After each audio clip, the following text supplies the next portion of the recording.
Radhe Radhe everyone. Annapurna जयंती की बहुत बहुत शुभकामनाएं। दोस्तों, शास्त्रों के अनुसार माँ अन्नपूर्णा सुख, शांति, अन्न और धन की देवी हैं। साधक पर माँ अन्नपूर्णा का सदैव आशीर्वाद बना रहता है। घर में कभी भी अन्न के भंडार खाली भी नहीं होते हैं। अगर आप चाहते हैं कि घर में सुख समृद्धि का वास रहे तो प्रतिदिन माँ अन्नपूर्णा की पूजा करनी चाहिए। इससे आर्थिक संकट से छुटकारा मिलता है। अन्नपूर्णा देवी की पूजा कैसे करनी है इस वीडियो में मैं आपको बताऊंगी। सबसे पहले दोस्तों, अपनी चौकी को अच्छे से साफ कर लेना है। साफ करके आप एक आसन बिछा दीजिए। लाल या पीला वस्त्र आप इस पर बिछा दीजिए। कहते हैं अन्नपूर्णा, माता अन्नपूर्णा की पूजा करने से कभी भी जो घर के भंडार होते हैं, घी, शक्कर और भी जो राशन का सामान होता है, कभी भी हमारे घर में कभी भी कम नहीं रहता है। हमेशा भंडार भरे रहते हैं और घर में सुख समृद्धि बरकत आती है। तो चावल का आसन देना है। किस तरह से चावल प्रयोग करे जाएंगे सभी मैं बताऊंगी इस वीडियो में।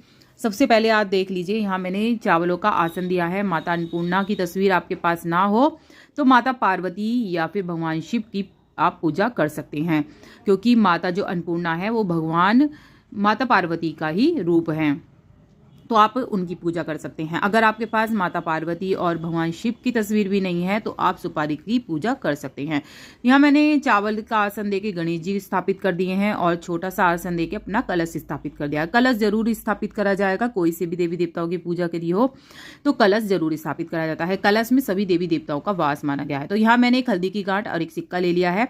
आपको ये हल्दी की गांठ और सिक्का कलश के अंदर डाल देना है। अब ये जल का जो भरा है, जल इसके अंदर डाल देना है। इसके अंदर गंगा जल मिश्रित है तो गंगा जल मिश्रित आपको जल इसके अंदर डाल देना है। अब आम के पत्ते अगर आपके पास हैं तो आम के पत्ते लगा लीजिए। यहाँ मैं दीप कलश स्थापित कर रही हूँ। आप नारियल कलश भी स्थापित कर सकते हैं। आम के पत्ते हैं, आम के पर लगा लीजिए। अशोक के पत्ते हैं तो आप अशोक के भी लगा सकते हैं। तो यहाँ मेरे पास आम के पत्ते हैं, मैंने आम के पत्ते लगा दिए हैं। अब मैं यहाँ पर अपना दीप कलश स्थापित करूंगी। तो इसी तरह से आपको दीप कलश स्थापित करना है। सबसे पहले हमें गणेश जी का पूजन करना है। कोई भी पूजा हो सबसे पहले हमें गणेश जी की पूजा करना है। क्या क्या भोग अन्नपूर्णा जी को लगाया जाएगा सभी देखिएगा। वीडियो उपयोगी लगे तो लाइक सब्सक्राइब जरूर कर लीजिए, जो से सारी वीडियो आपके पास सबसे पहले पहुंचे, क्योंकि बेल आइकन जरूर दबाइएगा। मैंने दोनों के ही बिंदी लगानी है, भगवान शिव माता पार्वती यानी कि अन्नपूर्णा जी के और गणेश जी की पूजा कर ली है। यहाँ मैंने गणेश जी को जनेऊ अर्पित कर दिया है और माता अन्नपूर्णा को चुन्नी कर दी है अर्पित। आप चाहें तो मेकअप का सामान भी माता अन्नपूर्णा को अर्पित कर सकती हैं। तो वस्त्र तौर पे यहाँ पे मैंने कलावा अर्पित कर दिया है गणेश जी को, और माता को भी मैं यहाँ पर कलावा ही अर्पित करूंगी वस्त्र तौर पे। इस तरह से शिव जी को मैंने कलावा अर्पित कर दिया है, माता को चुन्नी अर्पित कर दी है। तो इसी तरह से आपको पूजा करनी है। फूल चढ़ा दीजिएगा। सफेद फूल मैं अपने शिव भगवान को चढ़ा रही हूँ और लाल फूल माता को चढ़ाइएगा। लाल फूल जो है वो माता को चढ़ाया जाता है, तो लाल फूल चढ़ाइएगा। धूप बत्ती जलाइएगा और जोत जरूर जलाइएगा। और यहाँ पे मैंने लाल फूल माता को अर्पित कर दिया है। अगर हो सके तो दोस्तों अन्नपूर्णा स्तोत्र का भी कम से कम 7 बार जरूर पाठ करना चाहिए। ना हो सके तो एक बार ही कर लीजिए, कोई बात नहीं। यहाँ मैंने दीप कलश को भी फूल चढ़ा दिया है। गणेश जी को सभी को मैंने यहाँ पर फूल अर्पित कर दिया है, क्योंकि कलश में हमारे सभी देवताओं का वास होता है, तो सभी देवी देवताओं के नाम का मैंने यहाँ पर एक फूल चढ़ा दिया है।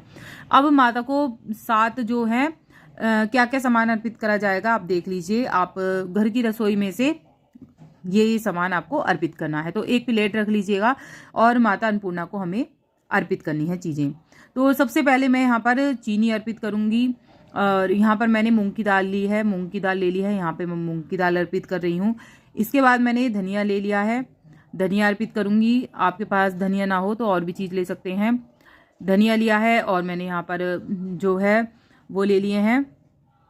जितना भी सामान है रसोई में आपका, थोड़ा थोड़ा कुछ भी आप सामान ले सकते हैं।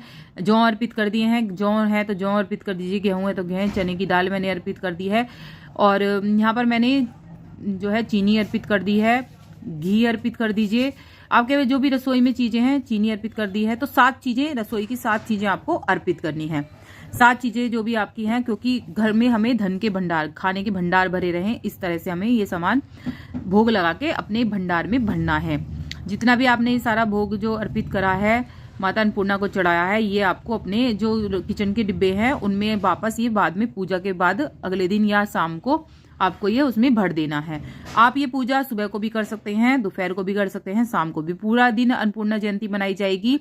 बता देती हूँ कि अन्नपूर्णा जयंती कब है। तो अन्नपूर्णा जयंती जो है वो 15 दिसंबर की पड़ रही है 2024 में, और 2025 में जो अन्नपूर्णा जयंती है वो 4 दिसंबर की पड़ेगी। तो इस तरह से ये अन्नपूर्णा जयंती मनाई जाएगी। फिर इसके बाद आप फूल अर्पित कर दीजिए और भगवान को भोग जो भी आपने फ्रूट बना रखे हैं वो फ्रूट अर्पित कर दीजिए। आरती उतार लीजिए दोनों की।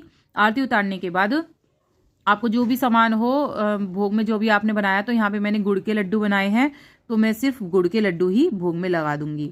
आप ये सोच रहे होंगे कि ये अन्नपूर्णा जयंती क्यों मनाई जाती है, तो बता देते हैं कि अन्नपूर्णा जयंती क्यों मनाई जाती है। एक बार क्या हुआ था दोस्तों, बहुत ज़्यादा अकाल पड़ रहा था, खाने का बहुत भूखमरी हो रही थी जब धरती पर, तो इस कारण चारों ओर हाहाकार हो गया था। ऐसे में मनुष्य ने मिलकर ब्रह्मा और विष्णु महेश अर्थात भगवान शिव की आराधना की। भक्तों की प्रार्थना सुनकर विष्णु जी ने महादेव को उनकी योग निद्रा से जगाया और सारी व्यथा सुनाई थी। तब भगवान शिव से भिक्षु और माता पार्वती ने मां अन्नपूर्णा का रूप धारण करा था।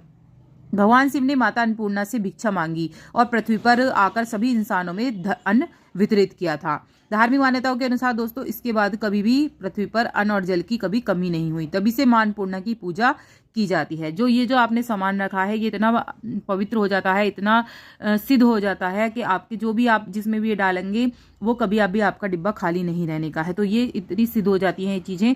जो भी आप रखेंगे 7 चीज़ें आप रखिए, 11 भी रख सकते हैं, 21 भी रख सकते हैं, वो आपकी मर्जी है। तो यहाँ मैंने 7 चीज़ें रखी हैं। अब ये आप जो भी सामान है अपने जो भी डिब्बा है आपका, जो भी अन्न के डिब्बे हैं उसमें वापस डाल देंगे। कहते हैं कभी भी वो डिब्बा आपका खाली नहीं रहने का है।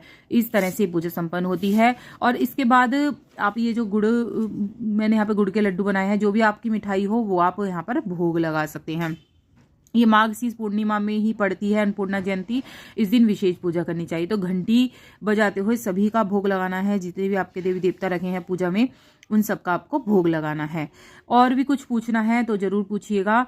इसके बाद जो भी आपने भोग अर्पित करा है वो आप सभी को दे सकते हैं। जितने भी आपके घर के सदस्य हैं उनको बांट सकते हैं।